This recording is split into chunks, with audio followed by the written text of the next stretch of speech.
إن الحمد لله نحمده ونستعينه ونستغفره ونعوذ بالله من شرور أنفسنا ومن سيئات أعمالنا من يهده الله فلا مضل له ومن يضلله فلا هادي له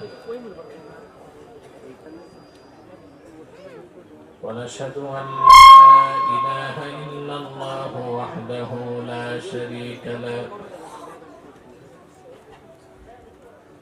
ونشهد أن سيدنا وحبيبنا ومولانا محمدا عبد الله ورسوله صلى الله عليه وعلى آله وصحبه وسلم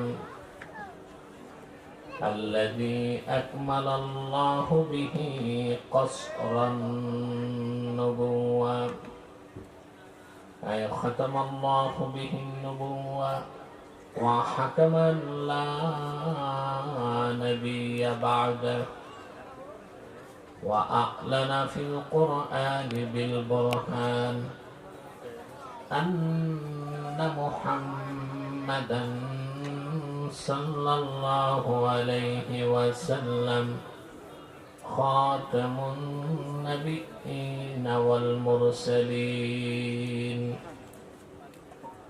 الذي أرسله بالحق بشيرا ونذيرا وداعيا إلى الله بإذنه وسراجا منيرا فقد قال الله تعالى في كلامه المجيد والفرقان الحميد أعوذ بالله من الشيطان الرجيم بسم الله الرحمن الرحيم كنتم خير أمة أخرجت للناس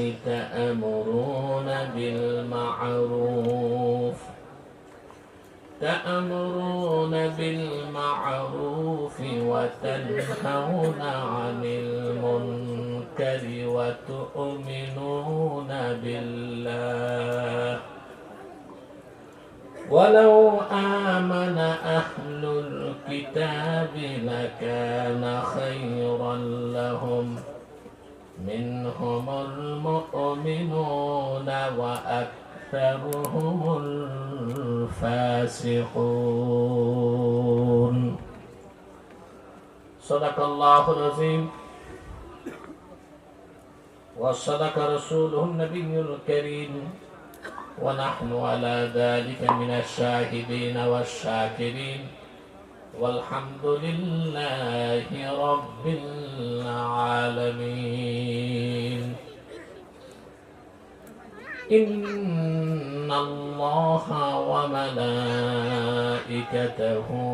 يصلون على النبي يا أيها الذين آمنوا صلوا عليه وسلموا تسليما اللهم صل على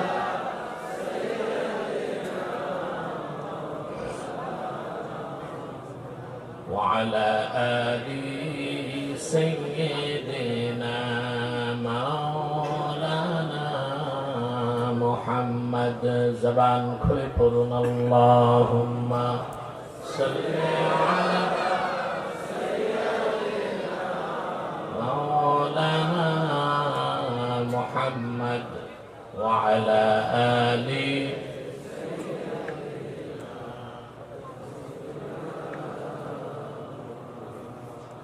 मेरा दिल तड़प रहा है, मेरा जल रहा है सीना, ये दवा वही मिलेगी, मुझे ले चलो मदीना। अल्लाहुम्मा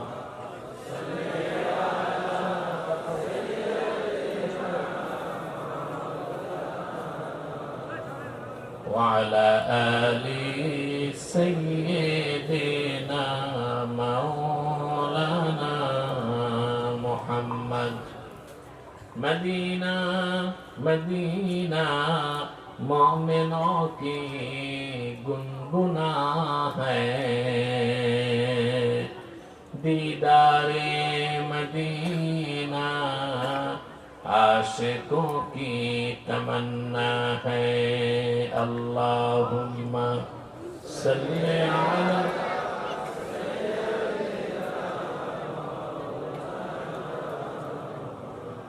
वअला आलि सय्यिदिना मौलाना मुहम्मद। मुहम्मदुन रसूलुल्लाह सल्लल्लाहु अलैहि वसल्लम खतमल्लाहु बिहिन नुबुव्वा व हकमन ला नबिय्य बअदहु बलगल उला बिकमालिहि कशफद दुजा बिजमालिहि हसनत जमीअ खिसालिहि सल्लु अलैहि व आलिहि। मुस्तफा मिया कमप्लेक्स ट्रास्ट ময়দানে আয়োজিত আজকে 26তম বার্ষিক ইসালে সওয়াব মাহফিলের সম্মানিত সভাপতি, মুস্তফা মিয়া কমপ্লেক্স ট্রাস্টের প্রতিষ্ঠাতা আলহাজ হযরত মাওলানা ইসমাইল হুসাইন পীর সাহাব, বারাকাল্লাহু ফি উমরি। হাজারাত উলামায়ে কেরাম, তুলাবায়ে ইজাম, দিনের বেলা জুমুয়ার দিন যারা এখানে উপস্থিত হয়েছেন আজকের কমপ্লেক্সে কোরআন কারীমের মাহফিলে, স্বেচ্ছায় সানন্দে স্বতঃস্ফূর্তভাবে মনের আনন্দে শুধুমাত্র কোরআনুল কারীমের দুর্বার টানে প্রবল আকর্ষণে তাদের সকলকে অন্তরের অন্তঃস্থল থেকে জ্ঞাপন করছে মোবারক। সবটুকুন শুকরিয়া আল্লাহ সুবহানাহু ওয়া তাআলার জন্য, যিনি আজকের বরকতপূর্ণ মাহফিলে আমাদেরকে আসার ও বসার তৌফিক মেহেরবানি করে ভিক্ষা দান করেছেন। সেজন্য আসুন আমরা সকলে একবার অবনত চিত্তে হৃদয়ের আবেগ অনুভূতি উজাড় করে সমবেত কণ্ঠে বলি আলহামদুলিল্লাহ। পিছনে হর্নের আওয়াজ লাগবে, হর্নগুলো বাজতে হবে পিছনে। অগণিত অসংখ্য দরুদ ও সালাম আল্লাহর সৃষ্টির প্রধান আকর্ষণ, বিশ্ব সভার সভাপতি, সকল নবী রাসূলগণের মাথার তাজ, শামসুল হিদায়াত, বদরুদ্দুজা, সাইয়্যিদুস সাকালাইন, ইমামুল মুরসালিন, খাতামুন নবিয়্যিন ওয়াল মুরসালিন, আফতাবে নবুওয়াত, শাহনশাহে রিসালাত, সরকারে দো জাহান, সুলতানুল মদিনা, নবিয়ুল আম্বিয়া, হুজুরে আকরাম, নূরে মুজাসসাম, নূরুন আলা নূর, সাইয়্যিদিনা হাবিবিনা শফিঈনা মাওলানা মুহাম্মদ সাল্লাল্লাহু আলাইহি ওয়াসাল্লামের উপর আল্লাহ তাবারাকা ওয়া তাআলা যাকে আজ থেকে প্রায় ১৫০০ বছর আগে সর্বশ্রেষ্ঠ ও সর্বশেষ নবী ও রাসূল হিসেবে প্রেরণ করেছেন, যার পরে আজ পর্যন্ত পৃথিবীতে অবশ্যই কোন প্রকার নবী কিংবা রাসূল অবশ্যই আসে নাই, অবশ্যই এখনো নাই, অবশ্যই কিয়ামত পর্যন্ত আসবে না। সম্মানিত সুধী, আমি আপনাদের এখানে এসেছি প্রায় তো 1.5 ঘন্টা হয়ে গেছে, ঠিক না? আমাদের সবচেয়ে গুরুত্বপূর্ণ কাজ সালাতুল জুমুআ আমরা আদায় করে ফেলেছি। আলহামদুলিল্লাহ বলবেন না? এভাবে না, পুরুষের কণ্ঠে বলেন আলহামদুলিল্লাহ। আপনারা জানেন আরো 2 বার এই মাহফিলের তারিখ ঘুরেছে। কেন ঘুরেছে? আমার কারণে। আপনারা সোশ্যাল মিডিয়াতে দেখেছেন বাদশাহ সালমানের পক্ষ থেকে সৌদি ধর্ম মন্ত্রণালয়ের দাওয়াতে 5 দিনের রাষ্ট্রীয় সফরে আমি সৌদি আরব ছিলাম। আলহামদুলিল্লাহ।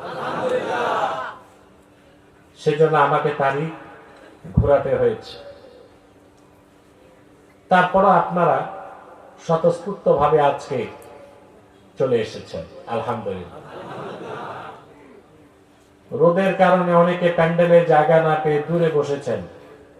আপনারা স্টেডিয়ামে যে জীবনে কত ফুটবল খেলা দেখছেন রোদে বসে,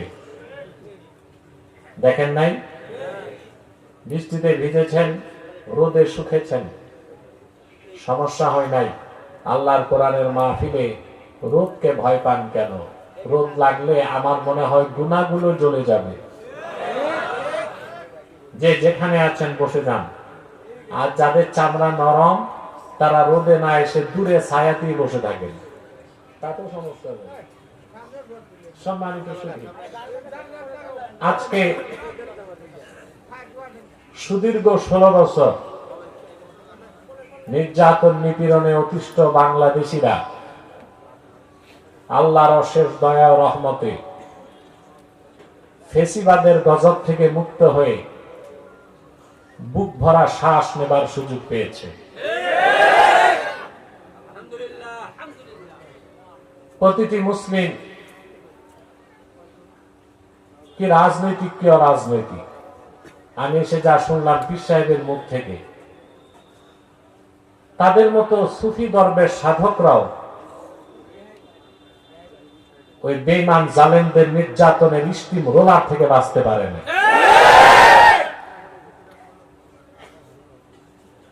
আমি আগেও বলেছি আমার রাজনৈতিক বক্তব্যে, আজও বলছি, এই গজব থেকে দেশ মুক্ত হয়েছে, পিছনে কোনো মাস্টার মাইন্ড নাই, কোন দলের কৃতিত্ব নাই, আল্লাহর গজবেই তারা ধ্বংস হয়েছে, ঠিক না? এখন এই বিপর্যস্ত বাংলাদেশকে পুনর্নির্মাণ করতে দেশীয় বিদেশি বিভিন্ন চক্র রোল প্লে করতেছে। প্রত্যেক মতাদর্শের ধারকরাই চাচ্ছে তাদের মতো করে দেশ সাজাতে, ঠিক না? এখানে ভারতের দালাল কুচক্রীরাও আছে, আবার আটলান্টিকের ওপার থেকে যারা আমাদের দেশে মাতব্বরি করে ওদের এজেন্টও আছে। বাংলাদেশের প্রোপাইটার হচ্ছে 14 কোটি মুসলমান। এরা সিদ্ধান্ত নিবে বাংলাদেশ কি রকম হবে, বাংলাদেশের সংবিধান কি রকম হবে, আইন কি রকম হবে, পলিসি কি রকম হবে, ঠিক না? এই সমাধানগুলো আমাদেরকে অবশ্যই কোরআন ও সুন্নাহ থেকে গ্রহণ করতে হবে। সেজন্য আমাদের প্রকৃত আত্মপরিচয় আমাদের জানতে হবে। মাইকম্যান কোথায়? এটা তো একটা বিরক্তিকর সাউন্ড হচ্ছে। মাইকম্যানটাকে দেখি একটু। মাইকম্যান সামনে আসো। আপনার কথা বলবেন না, আমি একটু বুঝাই দিই। সামনে আসো, সামনে আসো। আপনার বসে যাও, ও তো ভয় পেয়ে পালায়ে যাবে।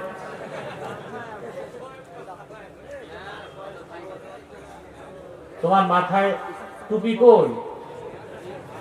এই ছেলে নামাজ পড়ছো?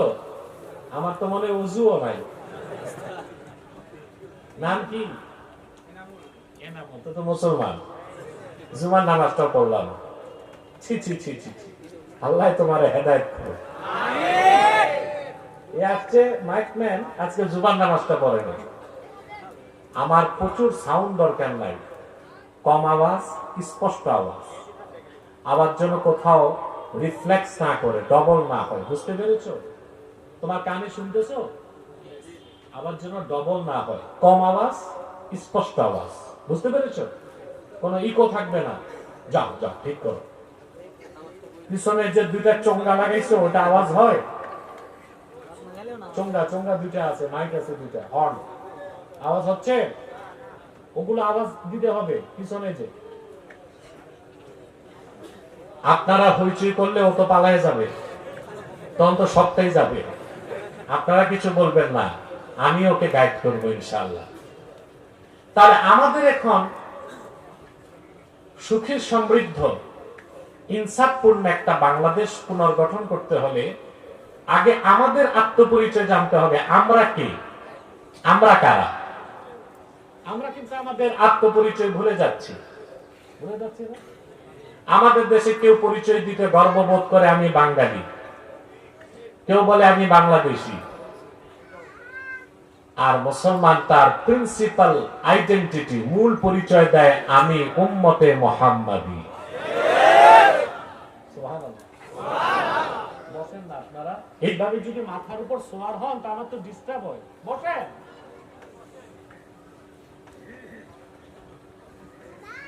আমি বাঙালি, আমি বাংলাদেশি, এগুলো কোনো মৌলিক পরিচয় না। আমার পরিচয় আগে জানতে হবে, আমি কে? আমি মুসলিম, আমি রাসূলুল্লাহর উম্মত। এর চেয়ে বড় গর্ববোধ করার মতো কোনো পরিচয় আর মুসলমানের হতে পারে না। আমাদের সেই পরিচয়, আমাদের মর্যাদা, আমাদের অধিকার আর আমাদের কর্মসূচি কি, এই কথাগুলো ব্যাখ্যা করতে আমি সূরা আলে ইমরান থেকে 110 নম্বর আয়াত তেলাওয়াত করেছি।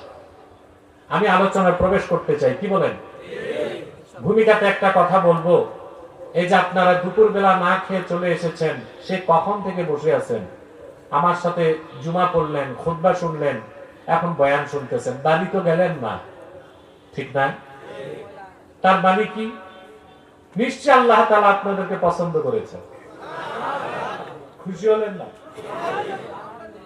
আল্লাহ তাআলা যে পছন্দ করেছেন তার প্রমাণ কি? আল্লাহ যে বান্দাকে পছন্দ করেন তাকে দ্বীন শিক্ষার ব্যবস্থা করে দেন। এটা আমার কথা না, সহিহ বুখারী কিতাবুল ইলমের হাদিস। হযরত মুআবিয়া রাদিয়াল্লাহু তাআলা আনহু বর্ণনা করেছেন, আল্লাহর হাবিব ইরশাদ করেছেন, মান ইউরিদিল্লাহু বিহি খাইরান ইউফাক্কিহু ফিদ-দ্বীন ফাইন্নামা আনা কাসিম ওয়াল্লাহু ইউতি। রাসূলুল্লাহ বলেছেন, আল্লাহ তার যে বান্দার কল্যাণ চান, ভালো চান, আল্লাহ তার সে বান্দাকে দ্বীনের সমজদার বানায় দেন। ফাক্কাহা ইউফাক্কিহু মানে ফকিহ বানানো। কি বানানো? ইউফাক্কিহু ফিদ-দ্বীনের ব্যাখ্যায় বদরুদ্দিন আইনি লেখেন বুখারী শরীফের শরাতে, ইউফাক্কিহু ফিদ-দ্বীন আই ইয়াজআলহু ফাকিহান ফিদ-দ্বীন। আল্লাহ তার যে বান্দাকে ভালোবাসেন তাকে দ্বীন শিখায়া, দ্বীনদার বানায়া, দ্বীনের সমজদার বানায় দেন। সুবহানাল্লাহ বলেন। আল্লাহ আমাদের পছন্দ করছেন না? এতে আমরা খুশি না বেজার? দুই নাম্বার সুসংবাদ আপনাদের জন্য, একটু পরে আমরা মুনাজাত করব, দ্বীনের মুনাজাত। কোন মুনাজাত? রাতে হবে, রাতে ফুরফুরা পিসাব আসবেন, সকালে মুনাজাত হবে ইনশাআল্লাহ। কিন্তু আমি তো আপনাদেরকে নিয়ে দিনে একটা মুনাজাত করব না, এককভাবে না সম্মিলিত ভাবে। আপনারা মুনাজাতে হাত তোলার সাথে সাথে আপনাদের জিন্দেগির সগীরা গুনাহ সব মাফ হয়ে যাবে।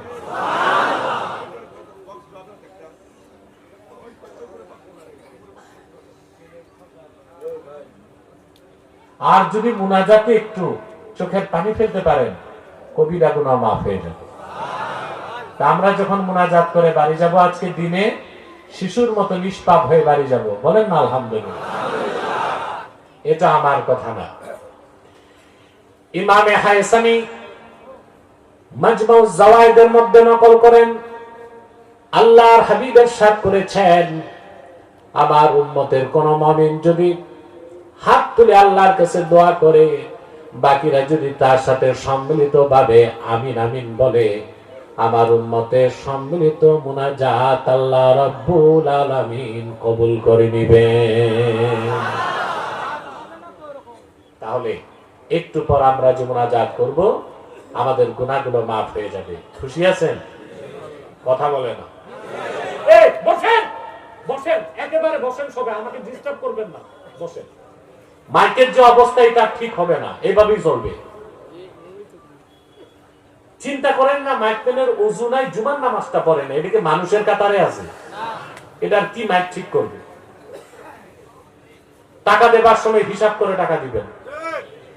যদি ওদেরকে এভাবে ছেড়ে দেন, ওরা কিন্তু গান আর নাটকের অনুষ্ঠান সুন্দর করে দেয়, কিলের ডরে, আর ওয়াজ মাহফিল গুলো নষ্ট করে। আমাদের তো মূল হাতিয়ার এইটা, এটা না, এটাই যদি সমস্যা হয়, তা আমি কথা বলবো কেমন করে? জুমার খুতবার সময় দেখছেন কি ডিস্টার্ব, দেখছেন না? এখন যে অবস্থায় আছে এভাবেই থাক, আর নাড়াচাড়া করবেন না। আমি আস্তে আস্তে কথা বলি, আপনাদের মনোযোগ আছে তো? তা আমরা খুশি, আল্লাহ খুশি। বেজার শুধু শয়তান, আর শয়তানের চেলা চামুন্ডারও বেজার। অবশ্য শয়তানের চেলার সংখ্যা কিছু কমছে, এখন কমছে না? যদি আগের মতো থাকতো তো মাহফিল তো করতে পারতেন না। গত বছর তো আমি আসতে পারি না। কারা বন্ধ করছে? কোরআনের মাহফিল যারা বন্ধ করে, ওগুলো বনি আদমের সন্তান না, ওগুলো শয়তানের চেলা চামুন্ডা। মাহফিলটা বন্ধ করলো গত বছর অন্যায় ভাবে, প্রশাসনকে হাতিয়ার করে। এবার শয়তানের চেলা চামুন্ডা কম, একেবারে যা নাই তা বললেন না। এখন শয়তান আপনাদেরকে একটা চক্রান্ত বাকি আছে, ওয়াসওয়াসা দেওয়া যায় কিনা, মুনাজাতের আগে উঠানো যায় কিনা। আমরা ন্যাক নিয়ত করছি, শয়তানের গালে নাপাক গালে একটা চপেটা ঘাত করব, ন্যাক নিয়ত করে। পারবেন? আমরা নিয়ত করছি কিছুক্ষণ পরে আজকের মুনাজাত করে গুনাহ মাফ করে নিষ্পাপ বেহেশতে আল্লাহওয়ালা হয়ে বাড়ি যেতে চাই। কারা কারা হাত তুলে দেন? আল্লাহ কবুল করুন, আল্লাহ মঞ্জুর করুন, বলুন আল্লাহুম্মা আমিন। আল্লাহ আমাদেরকে রহমত করুক। আল্লাহ তো কিছুটা আমাদেরকে গরম কমাই দিয়েছেন, ঠিক না? আমরা আল্লাহর কাছে একটু বাতাস চাই, আল্লাহ আমাদেরকে একটু বাতাস দিয়েও ঠান্ডা করে দিক। বলুন আল্লাহুম্মা আমিন। বলুন আমার সঙ্গে, যেন প্রতিটি বাক্যের, প্রতিটি শব্দের, প্রতিটি অক্ষরে নূর আল্লাহ তাআলা আমাদের সিনায় বিকশিত করে দেন। বলুন আউযু বিল্লাহি মিনাশ শাইতানির রাজীম। বিসমিল্লাহির রাহমানির রাহিম। কুনতুম খায়রা উম্মাতিন উখরিজাত লিন-নাস تأمرون بالمعروف وتنهون عن المنكر وتؤمنون بالله ولو آمن أهل الكتاب لكان خيرا لهم منهم المؤمنون وأكثرهم الفاسقون।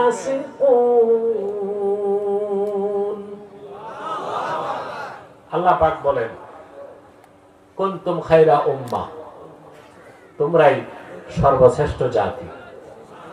সুবহানাল্লাহ। এই ঘোষণা কার? উম্মতে মুহাম্মাদী ঈমানদারদেরকে আল্লাহ বলেছেন, তোমরাই শ্রেষ্ঠ জাতি। এই পৃথিবীর সৃষ্ট লগ্ন থেকে আজ অবধি তোমাদের চেয়ে শ্রেষ্ঠত্বে ঊর্ধ্বে কোন জাতি তৈরি করা হয় নাই।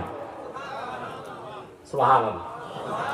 আল্লাহ উম্মতে মুহাম্মাদীর মাধ্যমে ৭০টি জাতি গোষ্ঠীর সমাপ্তি টেনেছেন। সুবহানাল্লাহ। পৃথিবীর প্রত্যেকটা জাতি তার শ্রেষ্ঠত্বের দাবি করে না? বাঙালি বলে আমি শ্রেষ্ঠ, যেগুলো উপজাতি আছে, নিরি গোষ্ঠী উপজাতি, তাদের কোনো সভ্যতা নেই, ওরাও বলে আমরা সেরা জাতি। মার্কিনেরা বলবে আমরা সেরা জাতি। আর চোরের মার বড় গলা, ওই হিসেবে ব্রিটিশরা, ইংরেজরা বলে আমরাই সভ্য জাতি, সেরা জাতি।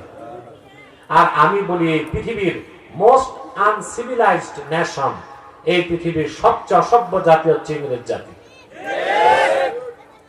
ওদের ইতিহাস, ওরা ছিল জলদস্যু, সমুদ্রে চুরি করত, ডাকাতি করত, আর সাম্রাজ্য বিস্তার করে বিভিন্ন দেশ থেকে সম্পদ লুণ্ঠন করে ব্রিটেনকে সমৃদ্ধ করছে। ঠিক না?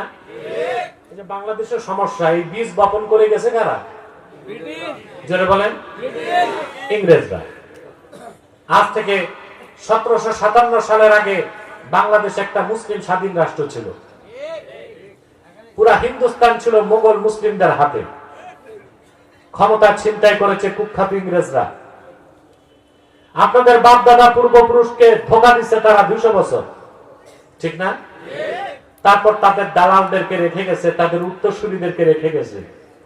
চলে যাবার পর তারা সুদীর্ঘ 24 বছর পাকিস্তানিরা এই দেশকে নির্যাতন করলো। 71-এ দেশ স্বাধীন হওয়ার পর যারাই ক্ষমতায় আসলো, শুধু মুসলমানদেরকে ধোঁকা দিল আর ক্ষমতায় যাবার সিঁড়ি হিসেবে ব্যবহার করলো। ঠিক না? মূলে কারা? এই জন্য আমি বলি তারা অসভ্য জাতি। পৃথিবীর প্রত্যেকটা জাতি গোষ্ঠী শ্রেষ্ঠত্বের দাবি করতে পারে, কিন্তু সেই কথা আর কোনো মূল্য নাই। স্বয়ং আল্লাহ রাব্বুল আলামিন উম্মতে মুহাম্মাদের শ্রেষ্ঠত্বকে সার্টিফাইড করেছেন। আল্লাহ বলেন, কুনতুম খায়রা উম্মাতিন উখরিজাত লিন-নাস। সুবহানাল্লাহ। আল্লাহর কথার চেয়ে সত্য কারো কথা হতে পারে না। তিনি উম্মতে মুহাম্মাদি সর্বশ্রেষ্ঠ জাতি, এই কথাটা সার্টিফাইড বাই অলমাইটি আল্লাহ। এই কথাটাকে সত্যায়ন কে করেছেন? জোরে বলতে হবে, স্বীকৃতি কে দিয়েছেন? আল্লাহ। আমাদেরকে আল্লাহ সর্বশ্রেষ্ঠ জাতি বলেছেন। আমাদের মর্যাদা, আমাদের শ্রেষ্ঠত্ব, আমাদের দায়িত্ব, আমাদের কর্তব্য সবার চেয়ে বেশি। এই যে উম্মতে মুহাম্মাদির শ্রেষ্ঠত্ব, তার একমাত্র কারণ, শুধুমাত্র কারণ, কেবলমাত্র কারণ একটাই, যে উম্মতে মুহাম্মাদি আমরা মুহাম্মদ সাল্লাল্লাহু আলাইহি ওয়াসাল্লামের উম্মত। দ্বিতীয় আর কোনো কারণ নাই। সুবহানাল্লাহ বলবেন না? আল্লাহ রাব্বুল আলামিন তার আখিরি নবী, নবীগণের মাথার তাজ আমার নূর নবীজি মুহাম্মদ সাল্লাল্লাহু আলাইহি ওয়াসাল্লামের উম্মত হবার কারণে আমরা যারা উম্মতে মুহাম্মাদি, আমাদের দামটা কত বাড়াই দিয়েছেন। আমাদের বয়স কম কিন্তু মর্যাদা বেশি, আমাদের ইবাদতের সময় কম কিন্তু ইবাদতের দাম বেশি। আমরা যত বেশি গুনাহ করি, অন্যায় করি, আমাদের গুনাহগুলোকে আল্লাহ গোপন করে রাখেন। যখনই আমরা নির্জনে নিভৃতে আল্লাহর কাছে চোখের পানি ফেলে কান্না করি, আল্লাহ তার হাবিবের সদকায় আমাদের জিন্দেগীর গুনাহ মাফ করে শিশুর মতো নিষ্পাপ বানায় দেন। এত সুযোগ, এত সুবিধা, এত অধিকার, এত মর্যাদা আল্লাহ উম্মতে মুহাম্মাদিকে দিয়েছেন। পূর্বের কোন পয়গম্বরের উম্মতকে আল্লাহ এত সম্মান ও মর্যাদা দেন নাই, এত অধিকার দেন নাই, এত স্বাধীনতা দেন নাই। সুবহানাল্লাহ বলবেন না? সুবহানাল্লাহ। আমরা আল্লাহর হাবিবের উম্মত, আখিরি উম্মত। বয়স কম, কম না? কথা বলেন। 60 বছর, 70 বছর। আমার তো মনে হয় সারা পাবনায় দূরবীন দিয়ে খুঁজে 100 বছর বয়স পাইছে 10টা লোক দিতে পারবেন? কথা বলেন, পারবেন দিতে? 10টা দিতে পারবেন না, 100 পার হয়েছে পাবনায়।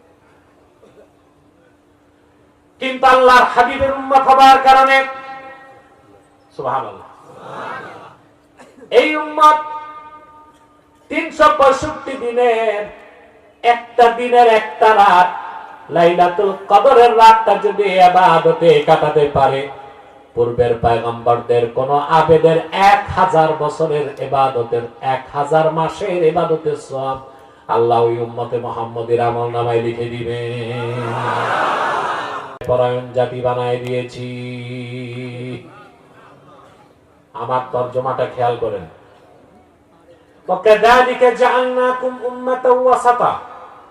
অধিকাংশ বক্তা বা স্কলারকে দেখি তর্জমা করে, আর এভাবে আমি তোমাদেরকে মধ্যপন্থী উম্মত বানাইছি। না, এই তর্জমা পরিপূর্ণ না।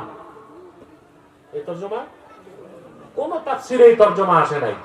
আমাদের দেশের বক্তার মৌলবী সাহেবরা ওয়াজ করে, তাফসীরটা একটু দেখে না। ওয়াকাযালিকা জাআলনাকুম উম্মাতাও ওয়াসাতা সমস্ত তাফসীরে আসছে, হাদিসের অসংখ্য রাওয়ায়াত আসছে। মধ্যপন্থী বলা হয় না, উম্মতে মুহাম্মাদীকে বলা হয়েছে উম্মাতাও ওয়াসাতা, আই খিয়ারাও ওয়া আদলা। উম্মতে মুহাম্মাদী আমি তোমাদেরকে শ্রেষ্ঠ উম্মত বানাই দিয়েছি, আমি তোমাদেরকে ন্যায়পরায়ণ উম্মত বানাই দিয়েছি।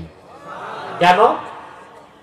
লিতাকুনু শুহাদা আলান নাস, যেন তোমরা আল্লাহর পক্ষে গোটা মানব জাতির জন্য সাক্ষ্যদাতা হতে পারো। বলেন সুবহানাল্লাহ। এই জমিনে আমরা আল্লাহর সাক্ষ্যদাতা। সহজ কথা, কার সাক্ষ্যদাতা? আমরা কার সাক্ষ্যদাতা?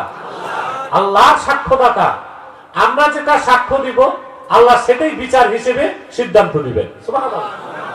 হাসর ময়দানে আদম থেকে ঈসা পর্যন্ত লাখের উপর পয়গম্বর আর তাদের ঈমানদার উম্মতদের পক্ষে আমরা সাক্ষ্য দিব। হাদিস সাক্ষ্য দেয়, ও মিয়া সাহেব আবার রোদ দেখে উঠতেছেন, বৃষ্টি আসলে না একটা কথা, বৃষ্টি তো নাই, রোদের কারণে কেউ ভয় পায়। একটু ধৈর্য ধরেন, একটু ধৈর্য ধরেন। প্যান্ডেলটা আরো বড় করা দরকার ছিল, তাহলে মানুষগুলো দূরে না বসে ছায়ায় প্যান্ডেলে এসে বসতে পারত। প্যান্ডেলের বাইরে তো রোদ।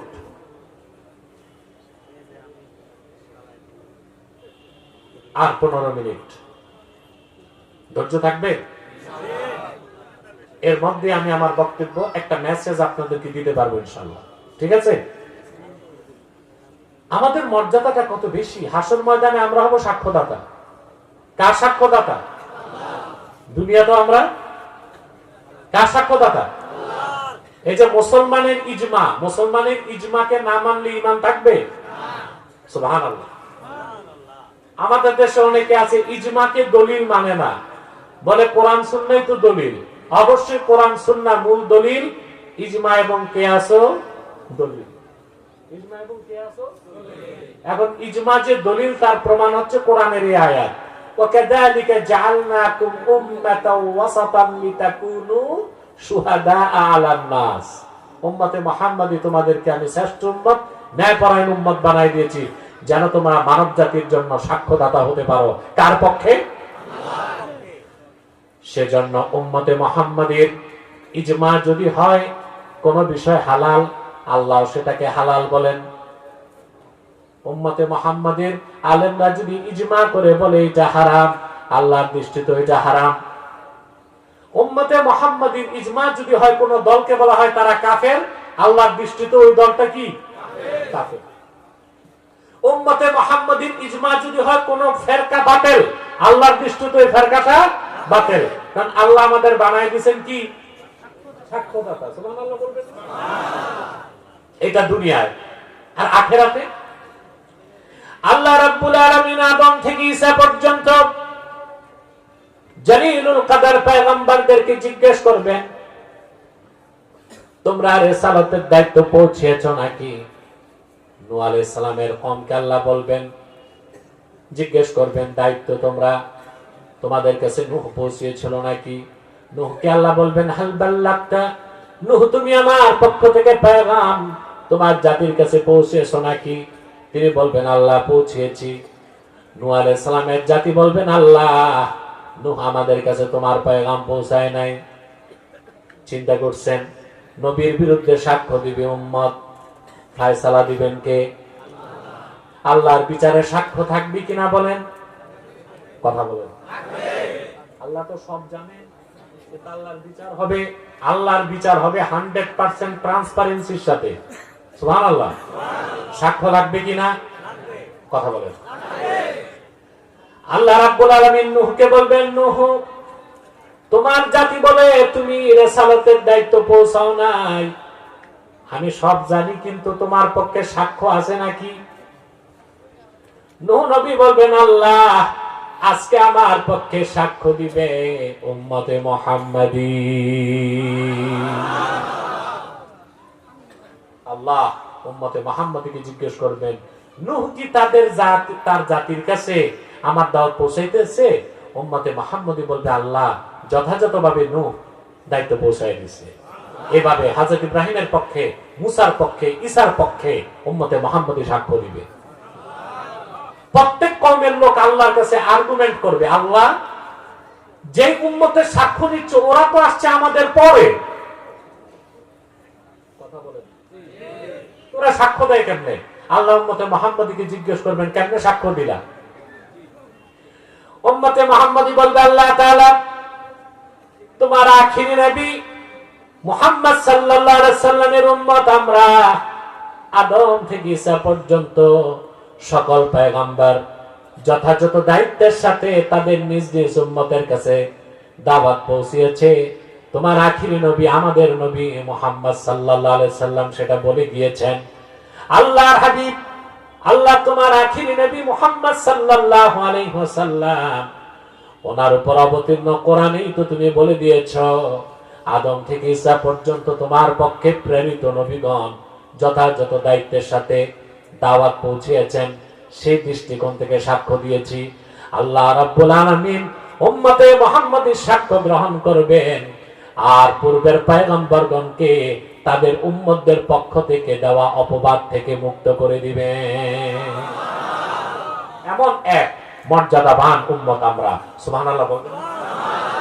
হাসর ময়দানে আমাদের দাম কত বাড়বে চিন্তা করতে পারবেন না। আল্লামা মাহমুদ আলুসি রাহমাতুল্লাহি আলাইহি রুহুল মাআনির মধ্যে লেখেন, ওয়া ইউদাউ লিল মুমিনিনা ইয়াওমাইদিন কারাসি মিন যাহাবিন ওয়া ইউযাল্লালু আলাইহিমুল গামাম। হাসর ময়দানে প্রত্যেক ঈমানদার উম্মতে মুহাম্মাদীকে হাসরে বসার জন্য আল্লাহ তাআলা এক একটা স্বর্ণের কুরসি বিছায় দিবেন।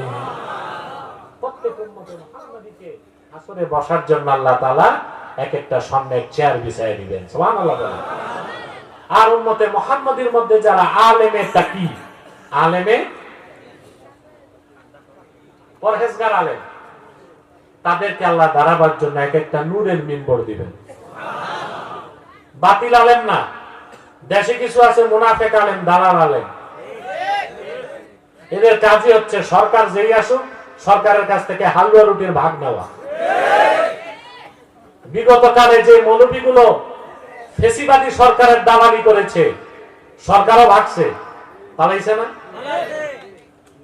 শুধু পালাইছে ভাই, কেউ পালাইছে স্বামীর বাড়ি,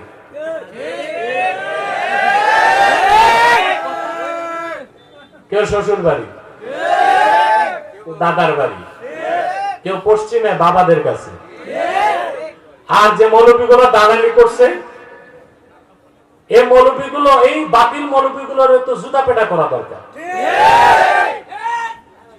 শিরক ও কুফরে বিশ্বাসী, হাজার আলেমের রক্তে হাত রঞ্জিত খুনি এবং জালেমকে ওই ভণ্ড আলেমরা, এক ভণ্ড আলেম বেহেশতের সার্টিফিকেট দিয়েছিল।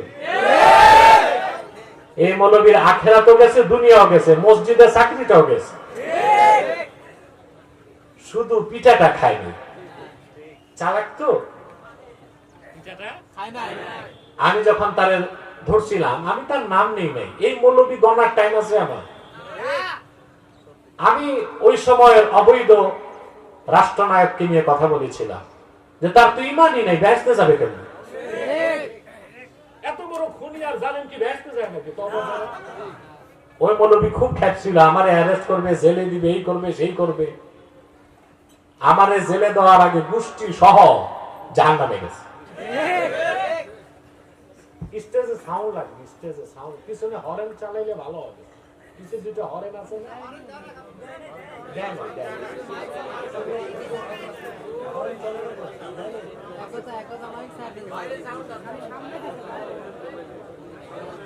আর 10 মিনিট, আমার টাইম তো বাধা, 3:30 আমাকে উঠে যেতে হবে। সেজন্য আমি আর 15 মিনিট কিছু কথা শোনাচ্ছি। তো ওই যে মৌলবী আমার জেলে যাবে, একটা মৌলবী না, কত মৌলবী চেষ্টা করছে সরকার কিন্দন দিয়া জেলে ঢুকাবে আমাকে, কিন্তু কে জেলে যাবে আর কে যাবে না ফয়সালা কোথায় হবে? আমাকে ওরা কোনোদিন ভাঙতে পারবে না, মনে করবেন মেরে ফেলতে পারবে, কিন্তু ভাঙ্গে দিতে ইনশাআল্লাহ আল্লাহর হাবিবের জুতা মোবারকের সদকায় কাফের মুশরিক বেঈমানরা আর বাতিলরা আমাকে কোনো ভেঙে দিতে পারবে না, হত্যা করতে পারবে। কারণ এটাই তো আমি আল্লাহর কাছে কামনা করি। আমি কারাগারের অন্ধকার কুঠুরিতে রাত যাপন করতে পছন্দ করি না, বরং ময়দানে আল্লাহ দ্বীনের কথা বলে শাহাদাতকে পছন্দ করি। তা আল্লাহ তো আমার দোয়া কবুল করবে। তো বলছিলাম এই দালাল মৌলবী গিরি করলে হালুয়া রুটির ভাগ পাওয়া যায়, আখেরাত পাওয়া যায় না। পাওয়া যায়? আল্লাহর হাবিবকে সাহাবায়ে কেরাম জিজ্ঞেস করেছেন, আইয়ুন নাসে শাররুন, মানুষের মধ্যে সবচেয়ে খারাপ কে? আল্লাহর হাবিব বলেছেন, আল আলিমু ইদা ফাসাদা, সেই আলেম যে আলেম বরবাদ হয়ে যায়, ধ্বংস হয়ে যায়, নষ্ট হয়ে যায়, ওই আলেম হচ্ছে সবচেয়ে খারাপ। বুঝলেন? ভাত যখন পচে যায় পান্তা ভাত হিসেবে খাওয়া যায়, আর বিরিয়ানি পচে গেলে, কথা বলেন, ভাত পচে গেলে আর বিরিয়ানি পচলে, তো মৌলবী যেটা দালাল হয়ে যায় ওটা পচে যায়, ওটা কোনো কাজে লাগে না দালালি করা ছাড়া। উম্মতে মুহাম্মাদীর প্রত্যেক মুমিনের জন্য এক একটা স্বর্ণের কুরসি থাকবে, সুবহানাল্লাহ বলবেন না? আর উম্মতে মুহাম্মাদীর প্রত্যেক নেককার আলেমের জন্য হাসরে এক একটা নূরের মিম্বর থাকবে। শুধু কি তাই আমার ভাইরা? কুনতুম খায়রা উম্মাহ, আমাদের শ্রেষ্ঠত্ব দুনিয়ায়, সুবহানাল্লাহ কইবেন না? আমার কি সুবহানাল্লাহ বলা শিখাই দিতে হবে? রাসূলুল্লাহ উম্মতে মুহাম্মাদী হিসেবে আমাদের শ্রেষ্ঠত্ব দুনিয়ায়, আমাদের শ্রেষ্ঠত্ব আখিরাতে, আমাদের শ্রেষ্ঠত্ব জান্নাতে, হাসর ময়দানে আমাদের শ্রেষ্ঠত্ব কি হবে? হাদিস সাক্ষ্য দেয়, আল্লাহর হাবিব ইরশাদ করেছেন, আহলুল জান্নাতি ইশরুনা ওয়া মিআতু সাফফিন, হাসর ময়দানে জান্নাতীদের 120টা কাতার হবে। রাসূলুল্লাহ বলেছেন ওই 120 কাতারের মধ্যে আমার উম্মত হবে সামনের 80 কাতার। সুবহানাল্লাহ। আদম থেকে ঈসা পর্যন্ত লাখের উপর পয়গম্বর যারা, তাদের ইমানদার উম্মত সবারটা মিলে হবে মোটে 40 কাতার, আর আমরা উম্মতে মুহাম্মাদী হব 80 কাতার। দেখেন না পৃথিবীতে আজকে আল্লাহর হাবিব মুহাম্মদ সাল্লাল্লাহু আলাইহি সাল্লামের আনিত দ্বীন ইসলাম পরিপূর্ণ হওয়ার ১৫০০ বছর পরে সারা পৃথিবীতে এখন মুসলমানের সংখ্যা প্রায় 200 কোটি, আর মানুষ আছে 800 কোটি। 200 কোটি তো আমরা, 200 কোটি, এই 200 কোটি মানুষের হাত কত? 400 কোটি। পৃথিবীতে এই 200 কোটি মুসলমান এক থাকলে কিসের ঘোড়ার ডিমের পরাশক্তি আর ধরা শক্তি? কেউ তো দাঁড়াতে পারে না। আর মুসলমানের সংখ্যা দিন দিন বেড়ে চলছে। অপরদিকে আল্লাহু আকবার, আরে মুসলমান আল্লাহর কুদরত গুলো তাকায় তাকায় দেখবা, আর আল্লাহর গজব যাদের উপর, ওই গজব গুলো কেমনে আসে ওগুলো দেখবা। আজকে শুধু পৃথিবীতে মুসলমানদের সংখ্যা বাড়তেছে, আর ইসলাম মুসলমান ছাড়া প্রত্যেক অমুসলিম সম্প্রদায়ের জনসংখ্যা কমতেছে। যেমন গত বছর 3 মাস টানা ইতালিতে নতুন কোন শিশু জন্ম নেয় নাই। আমেরিকাতে, ইউরোপে জনসংখ্যার হার কমে যাচ্ছে। রাশিয়াতে এখন প্রায় 14 কোটি মানুষ। কত? বিশাল দেশ, 1 কোটি বর্গ কিলোমিটারের চেয়ে বেশি একটা দেশ রাশিয়া। ওখানে 14 কোটির মতো মানুষ মাত্র, কিন্তু জনসংখ্যা কমে যাচ্ছে। এজন্য আমি লজ্জা না করেই বলতেছি, প্রেসিডেন্ট পুতিন সরকারি ফরমান জারি করছে যেন রাশিয়াতে প্রতিটা মানুষ সেক্সুয়াল রিলেশন স্ত্রীর সাথে সম্পর্কের অপেক্ষার জন্য রাত পর্যন্ত অপেক্ষা না করে, জনসংখ্যা এত কমতেছে, পুতিন বলে দিছে অফিসে, আদালতে, ফ্যাক্টরিতে যখন সুযোগ পাও স্ত্রীর কাছে যাবা, তাড়াতাড়ি সন্তান বাড়াও। আপনারা হাসলেন কেন? আমি তো কৌতুক করি নাই, এটা ইন্টারন্যাশনাল মিডিয়ার খবর। জনসংখ্যা কমতেছে। আজকে বাংলাদেশে দেশ স্বাধীনের পর হিন্দু ছিল 12.5%, তারপর হলো 8.5%, এখন আছে 6.5%। কেন? আমরা কি হিন্দুদের মারি? কথা বলেন। বাংলাদেশের মুসলমান কখনো আইনকে হাতে তুলে নেয় না। যেভাবে হিন্দুস্তানে আমার মুসলিম ভাইদেরকে পাখির মতো গুলি করে হত্যা করা হয়, যদি বাংলাদেশের মুসলমান অস্ত্র হাতে তুলে নিত, বাংলাদেশের সমস্ত হিন্দুগুলো হরে রাম করতে করতে হিন্দুস্তানে পলায় যেত। কিন্তু মুসলমান বিশ্বাস করে কোন হিন্দুর অপরাধে অন্য নিরীহ হিন্দুকে শাস্তি দেওয়া যায় না। তবে আশকারা বেড়ে গেছে। এবার আমাদের মজবুত হতে হবে। আমরা জাস্টিস, ন্যায় বিচারের বাইরে যাব না। নিরীহ হিন্দুরা তাদের মতো আছে থাকুক, কিন্তু হিন্দুত্ববাদকে পুঁজি করে সন্ত্রাসী সংগঠন ইসকন বাংলাদেশে মুসলমানদের সাথে হিন্দুদের দাঙ্গা সৃষ্টি করবে, তা হতে দেওয়া হবে না। ভারতকে বলে দিচ্ছি, তোমাদের যত লক্ষ্য সংগঠন 14 কোটি মুসলমান যদি অস্ত্র হাতে তুলে নেয়, দিল্লির লাল কেল্লাতে ইসলামের ঝান্ডা উড়িয়ে দিবে ইনশাআল্লাহ।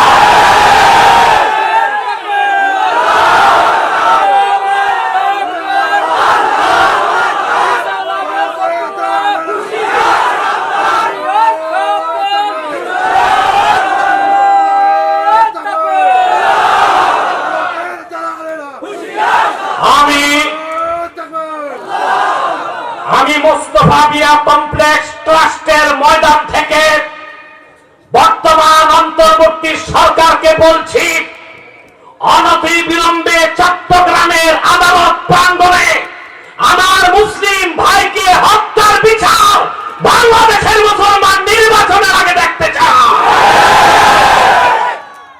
আদালতে প্রকাশ্যে একজন অ্যাডভোকেট সাইফুলকে হত্যা করা হলো। মানুষ মানুষকে এইভাবে মারে, তার গোস্ত হাতকে আলাদা করে দেওয়া হয়েছে। কোথায় পেয়েছি ইসকনের দুঃসাহস?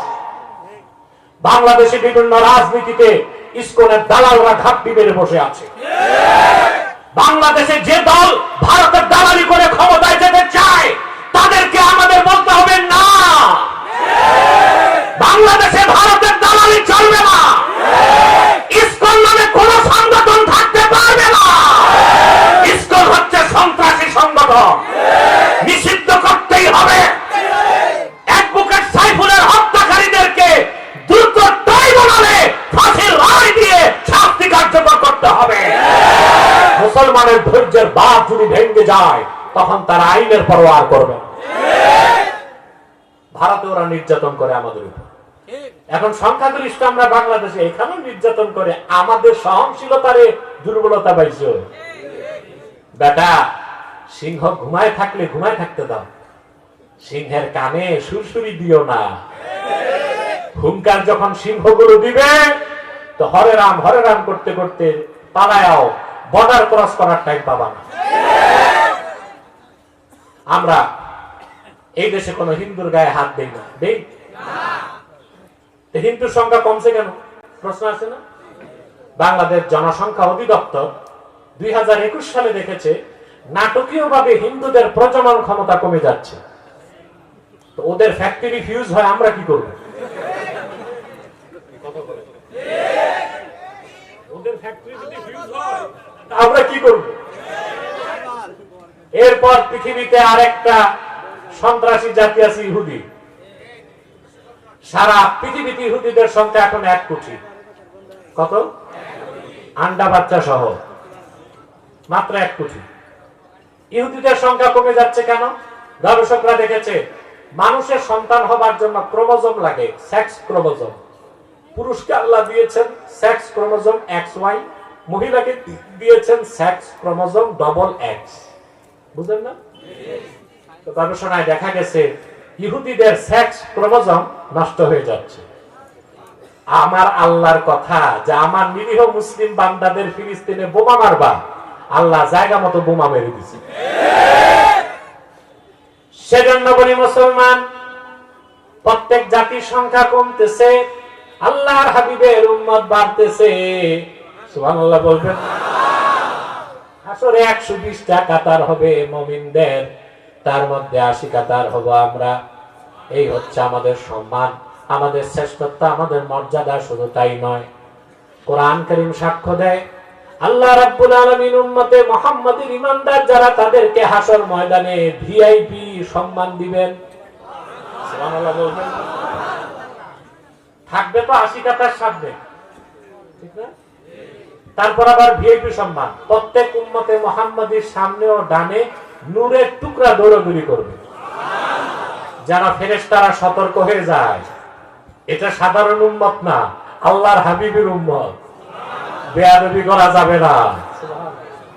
প্রত্যেক উম্মতে মুহাম্মাদের সামনে এবং ডানে নূর দৌড়াদৌড়ি করবে। সুবহানাল্লাহ বলবেন না? কথাটি আমার না, আল্লাহ তাআলা কোরআন কারীম সূরা তাহরিমে বলেন, ইয়াওমা লা ইউখজিল্লাহুন নাবিয়্যা ওয়াল্লাযীনা আমানু মা'আহু নূরুহুম ইয়াসআ বাইনা আইদিহিম ওয়া বিআইমানিহিম। আর সে কিয়ামতের দিন আল্লাহ আপন হাবিব মুহাম্মদ সাল্লাল্লাহু আলাইহি ওয়াসাল্লামকে চিন্তিত করবেন না এবং ওনার ঈমানদার উম্মতদেরকে অপমানিত করবেন না, বরং প্রত্যেক ঈমানদার উম্মতে মুহাম্মাদের সামনে এবং ডানে নূর দৌড়াদৌড়ি করবে। হিসাব হবে সহজ। বিদ্যুৎ গতিতে উম্মতে মুহাম্মাদের ঈমানদার পুল সিরাত পার হয়ে আল্লাহর বেহেশতে চলে যাবে। এই হচ্ছে কুনতুম খায়রা উম্মাহ, আমরা যে শ্রেষ্ঠ জাতি, আমাদের শ্রেষ্ঠত্ব, আমাদের উৎকৃষ্টতা, আমাদের অধিকার, আমাদের স্বাধীনতা রইল আমাদের দায়িত্ব। এত যাদের দাম, এত যাদের মর্যাদা, এত যাদের সম্মান, তাদের দায়িত্ব কি বেশি না? কথা বলেন, দায়িত্ব বেশি। আল্লাহ তাআলা বলেন, উখরিজাত লিন-নাস, উম্মতে মুহাম্মাদী তোমরা শুধু তোমাদের কাজ করবা না, তোমাদেরকে বের করা হয়েছে গোটা বিশ্বের মানুষের কল্যাণে। সুবহানাল্লাহ বলেন।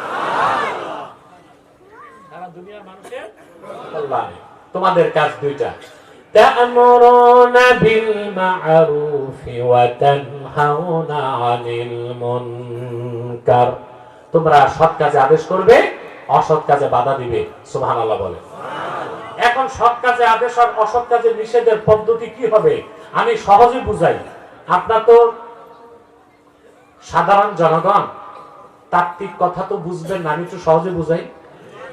সৎ কাজের আদেশ, নামাজ পড়ো, এটা সৎ কাজের আদেশ। মদ পান করো না, এটা অসৎ কাজের। এখন আলেম ওলামা পীর মাশায়েখ স্টেজে উঠে মঞ্চে বসে মানুষকে বলে নামাজ পড়েন, রোজা রাখেন, হজ করেন, যাকাত দেন, সুদ খাবেন না, ঘুষ খাবেন না, মদ খাবেন না, জেনা করবেন না, বলে না? সৎ কাজে আদেশ করতেছে, অসৎ কাজে নিষেধ করতেছে। কিন্তু শরীয়তের হুকুম হচ্ছে মুসলিম ভূখণ্ডে কোন মুসলিম যদি নামাজ না পড়ে তারে ব্যাত লাগাও। কি লাগাও? এখন আপনাদের এখানে যে জুমার নামাজ পড়ে নেয়, কোন আলেম তারে ব্যাত লাগাতে পারবে?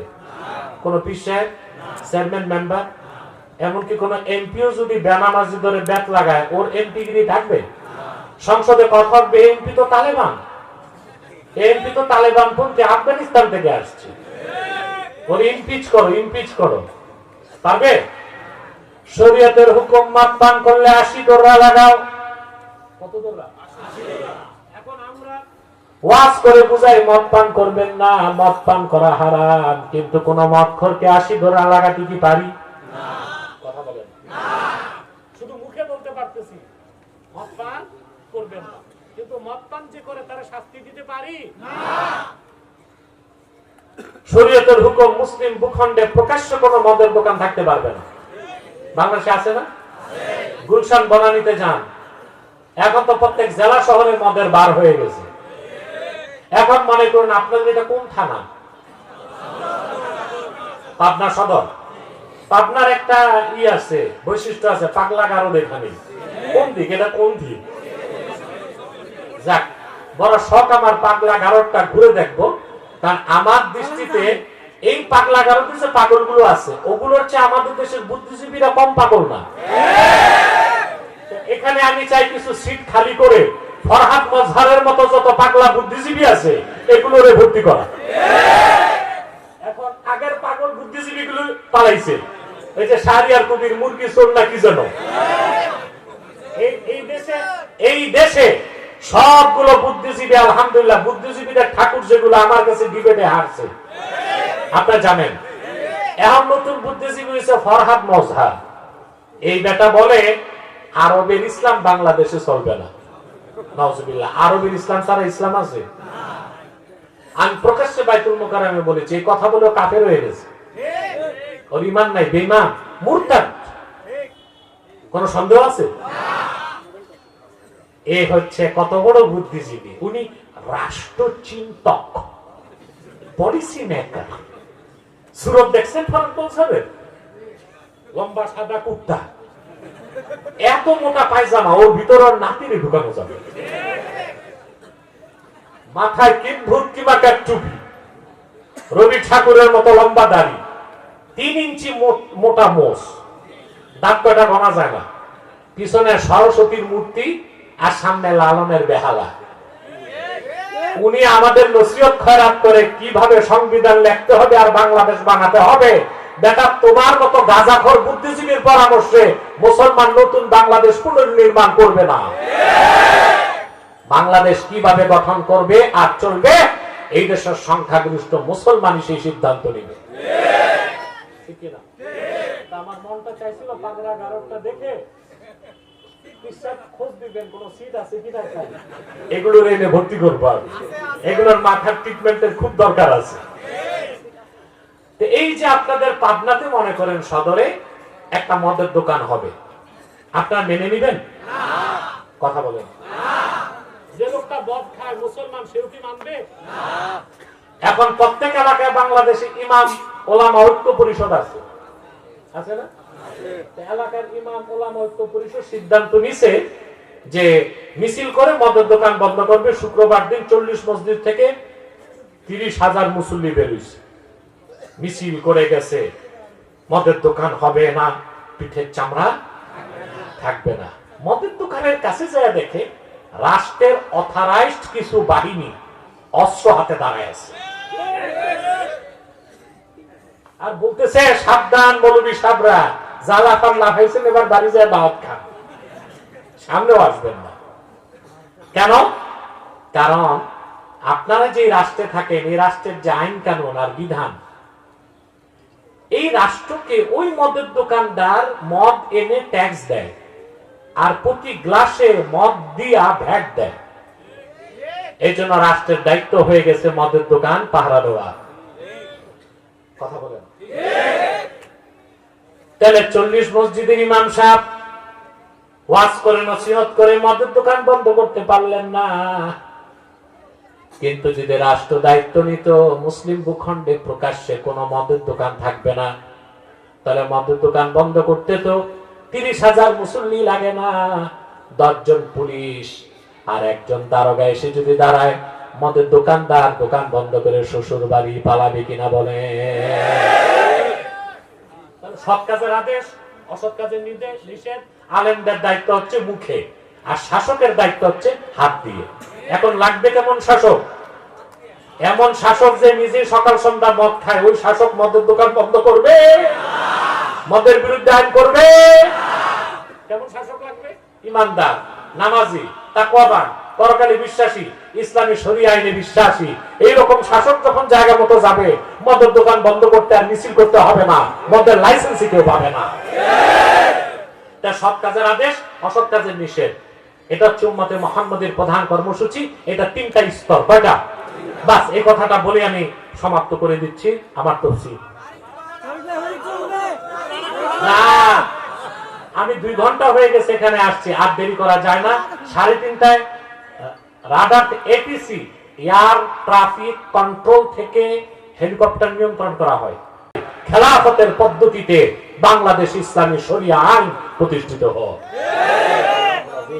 وصدق رسوله النبي الكريم ونحن على ذلك من الشاهدين والشاكرين والحمد لله رب العالمين। এই মিয়া সাহেব, ওয়াজ হইছে চলে যাবা, তোমাদের মুনাজাত লাগে না?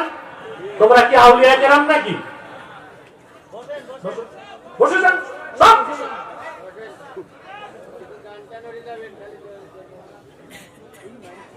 কোনো প্রশ্ন নাই।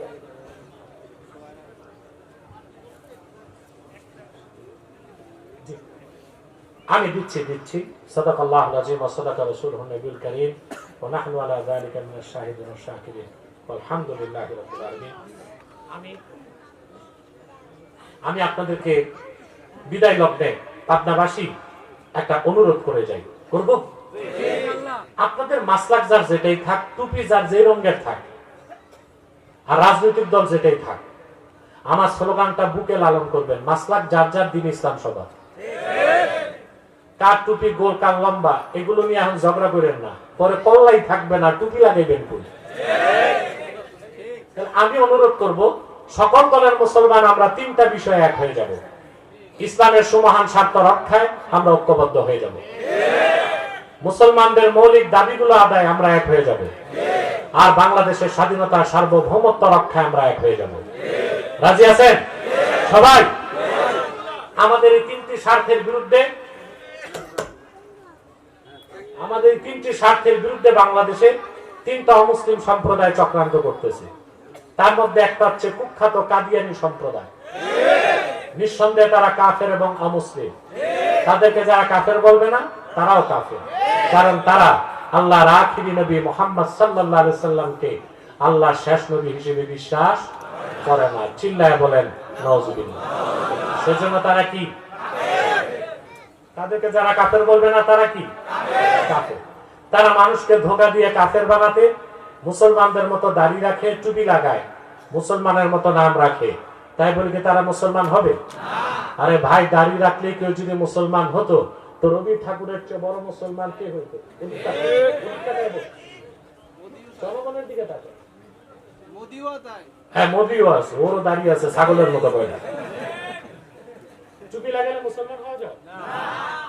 ভারতের পার্লামেন্টে দেখবেন হিন্দু কংগ্রেসের এমপিরাও সাদা লম্বা টুপি লাগায়, পরে কি মুসলিম হবে?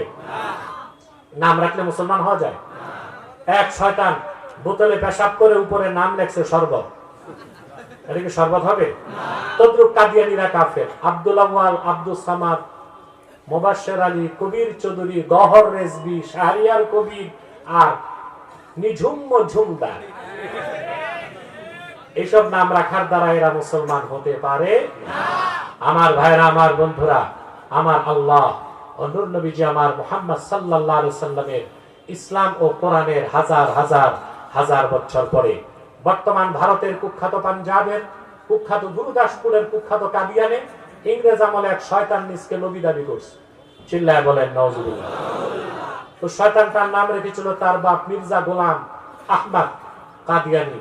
সাবধান, তাকে গোলাম আহমদ বলা যাবে না, কারণ গোলাম আহমদ অর্থ আহমদ এর গোলাম, আর কাদিয়ানের কাজ্জাব ছিল শেষ দরজার কুখ্যাত কাফের।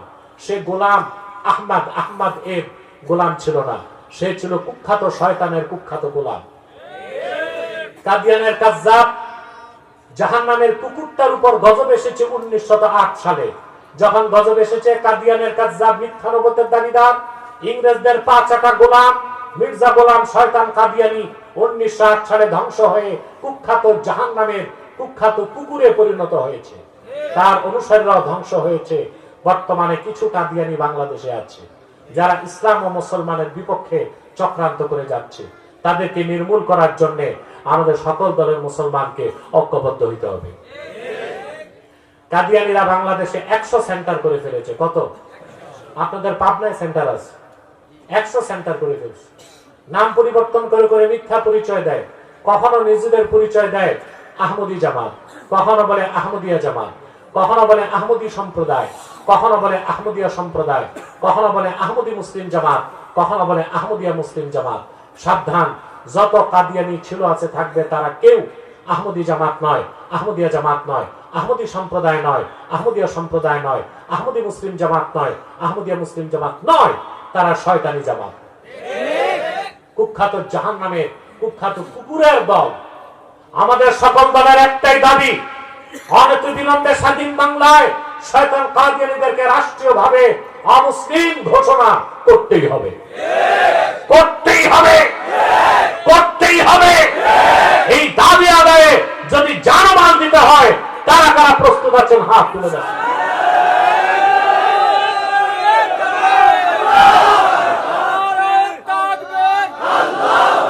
সম্মানিত সুধী, তাদেরকে অর্থনৈতিক সহযোগিতা করবেন না? করেন, জি করেন। প্রাণ কোম্পানির যত জিনিস তাদের, সেজান কোম্পানির জুস তাদের, আরএফএল এর পণ্যগুলো তাদের, প্রথম আলো নামের প্রথম অন্ধকার পত্রিকা, ডেইলি স্টার, কালের কণ্ঠগুলো তাদের। এগুলো ধরবেন না, কিনবেন না, বেচবেন না, মনে থাকবে। আরেকটা মুসলিম সম্প্রদায় আমাদের বিরুদ্ধে কাজ করছে, এটার নাম ইসাই তরিকা, খ্রিস্টানদের। এটা মুসলিম পরিচয় দিয়ে মানুষকে খ্রিস্টান বানাচ্ছে। 1975 সাল থেকে তারা 2.5 লক্ষ মুসলিম পরিবারকে খ্রিস্টান বানায় ফেলছে। তাদের ব্যাপারে সাবধান থাকবেন। আরেকটা বাতিল ফেরকা হিজবুত তাওহীদ, এটা হিজবুত তাওহীদ না হিজবুত শয়তান, এদের ব্যাপারে সাবধান থাকবেন। পারবেন ইনশাআল্লাহ? আসুন আমি প্রশ্ন উত্তর দিয়ে মুনাজাত করছি। একটু ইস্তেগফার করেন 11 বার, সূরা ফাতিহা 1 বার।